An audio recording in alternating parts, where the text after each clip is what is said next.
Inside the Pentagon, a warning is spreading that few outside the building have heard, and even fewer fully understand. According to internal briefings and assessments now circulating among senior defense officials, America's closest allies are quietly preparing for a future where U.S. leadership is no longer guaranteed. This is not a rumor. It is not political speculation. It is a strategic concern now being discussed at the highest levels of the U.S. national security apparatus. And the implications are profound. For more than 70 years, the global security system has operated on a single assumption: that the United States would always be the central organizing force, not just the strongest military, but the coordinator, the guarantor, the decision maker when crises erupted. That assumption is now being questioned, not by adversaries, but by allies. According to defense officials familiar with recent Pentagon assessments, allied governments are no longer treating American leadership as permanent. They are treating it as conditional on political stability, conditional on reliability, conditional on predictability. And when leadership becomes conditional, planning changes. What alarms Pentagon planners is not that allies are abandoning the United States. They are not. Alliances still exist. Treaties remain in place. Public commitments are reaffirmed, but behind closed doors, something different is happening. Allies are asking a quiet but dangerous question. What if Washington is not there when we need it? This question did not emerge overnight. It has been building through years of political volatility, policy reversals, and public disputes between the United States and its partners, trade pressure, threats toward allies, transactional diplomacy, unpredictable commitments. Each incident alone was manageable. Together, they created uncertainty, and uncertainty is the enemy of security planning. Defense ministries do not plan for best-case scenarios. They plan for worst-case outcomes. And the worst-case scenario they are now considering is not U.S. weakness, it is U.S. inconsistency. That distinction matters. According to Pentagon analysts, allies are now developing contingency plans that assume the United States may not lead every future crisis, not because America lacks capability, but because leadership may depend on domestic politics, economic leverage, or shifting priorities. From a strategic perspective, that is unacceptable risk. So allies are responding in the only way they can.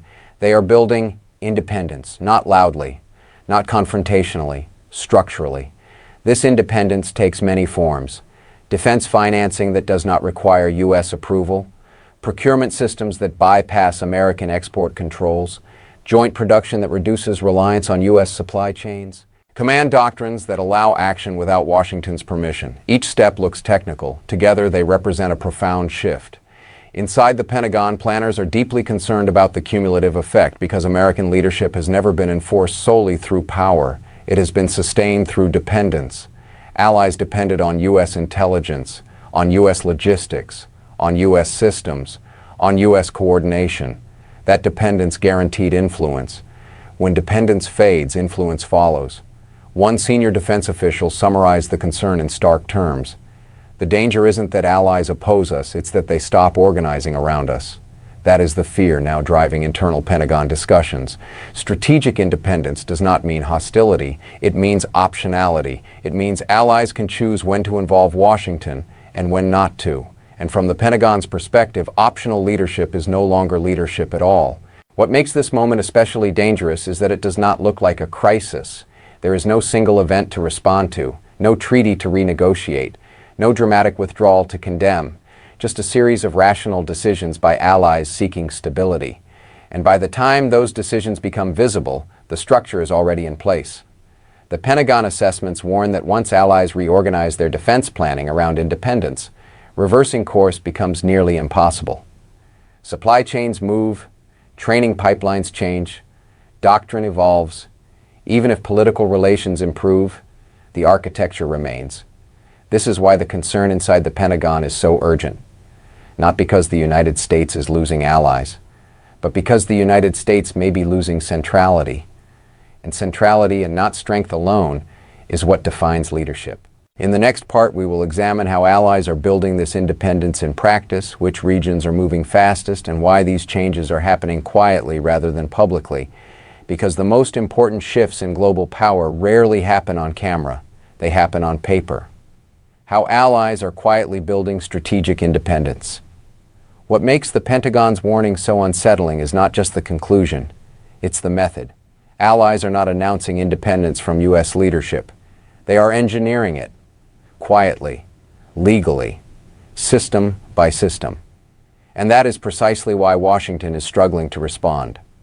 According to internal defense assessments, Allied governments have shifted from asking whether they should hedge against U.S. uncertainty to asking how fast they can do it without destabilizing existing alliances. That change in mindset is critical, because once the question becomes how, the decision is already made. The first pillar of strategic independence is defense financing. For decades, major military purchases were tied directly to U.S. approval through export licenses, congressional notifications, and political oversight. Allies accepted this because there were few alternatives. That is no longer the case. New financing mechanisms now allow allies to fund, procure, and co-produce weapon systems without routing decisions through Washington. From the Pentagon's perspective, this removes a powerful lever of influence. The second pillar is procurement diversification. Allies are deliberately spreading purchases across multiple suppliers, American, European, regional, and domestic. This is not about replacing U.S. systems entirely.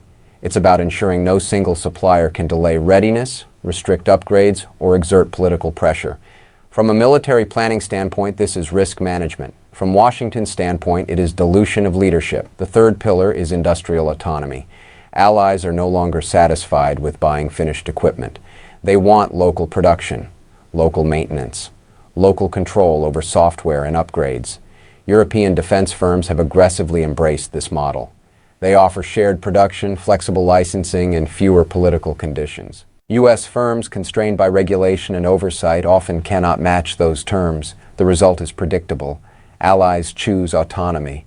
Pentagon analysts note that once production moves locally, dependency collapses. Maintenance no longer flows through U.S. firms. Training pipelines shift, doctrine adapts, and influence quietly evaporates. Perhaps the most alarming shift is happening in command doctrine. Allies are rewriting operational plans to ensure they can act without U.S. approval if necessary. This does not mean excluding the United States. It means not requiring it. That distinction is subtle and dangerous. For decades, coalition warfare assumed American leadership by default. U.S. intelligence, U.S. logistics, U.S. command integration. Now planners are designing scenarios where Washington is optional. From the Pentagon's perspective, that represents a fundamental break from the post-war security model. What makes this shift especially hard to counter is its logic. Allies are not acting out of ideology or resentment. They are acting out of caution. Political volatility in Washington has made long-term dependence appear risky, and defense planning is, by nature, conservative. It prioritizes certainty over loyalty. Pentagon assessments warn that this independence is spreading through imitation. Once one ally successfully hedges without consequence, others follow. No government wants to be the last one fully dependent on a single external leader, especially when alternatives exist. Another concern raised in internal discussions is interoperability drift. As allies diversify systems, integration with U.S. forces becomes more complex. Different software, different maintenance cycles, different command assumptions. This does not prevent cooperation, but it weakens automatic coordination, and automatic coordination is the foundation of U.S. leadership.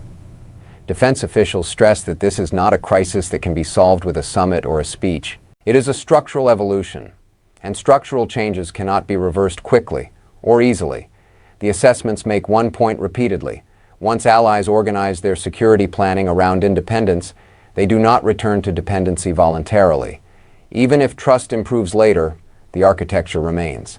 That is the risk Washington now faces. In the next and final part, we will examine how the Pentagon and U.S. defense industry are responding, why officials believe this shift threatens long-term American influence, and whether U.S. leadership can be restored in a world where allies have learned how to operate without it, because this moment may define the next era of global security. In the next part, we will examine how allies are building this independence in practice, which regions are moving fastest, and why these changes are happening quietly rather than publicly. Because the most important shifts in global power rarely happen on camera, they happen on paper. What turns concern into urgency inside the Pentagon is not just what allies are doing, it's how quickly the change is becoming normalized. According to senior defense officials, the most dangerous moment in any strategic shift is when it stops being debated and starts being assumed. That moment may already have arrived. Inside internal Pentagon discussions, the language has changed. Officials are no longer asking whether allies might pursue strategic independence. They are asking how the United States should operate once independence becomes the baseline. That distinction matters because it signals acceptance, not of decline, but of transformation. The Pentagon's deepest fear is not that allies will turn against the United States. It is that they will stop organizing their security around American leadership. Alliances can survive without dominance. Leadership cannot. For decades, American influence rested on three pillars: coordination, dependence, and trust. Coordination allowed Washington to set timelines. Dependence ensured influence without force. Trust made leadership automatic. Strategic independence weakens all three. Defense officials warn that once allies can act without U.S. systems, U.S. approval becomes optional. Once approval becomes optional, leverage disappears. And once leverage disappears, leadership must be negotiated every time. That is a radically different world. The Pentagon also worries about crisis response. In the past, global emergencies triggered automatic alignment. Allies waited for Washington. They followed American assessments. They synchronized actions. In a world of independent planning, responses fragment. Some act early, some act alone, some wait. Coordination slows, and delay, in crisis, costs lives. Another concern is strategic signaling. When adversaries see allies acting independently of the United States, they test boundaries. They probe for hesitation. They exploit gaps in coordination. They push where leadership appears uncertain. Pentagon planners warn that even perceived fragmentation can invite escalation. Inside the defense industry, the concern is equally severe. U.S. defense firms are warning that as allies reduce dependence, American standards lose dominance. That affects weapons design, interoperability, long-term innovation. If U.S. systems are no longer the default, America loses its ability to shape how future wars are fought. That loss is generational.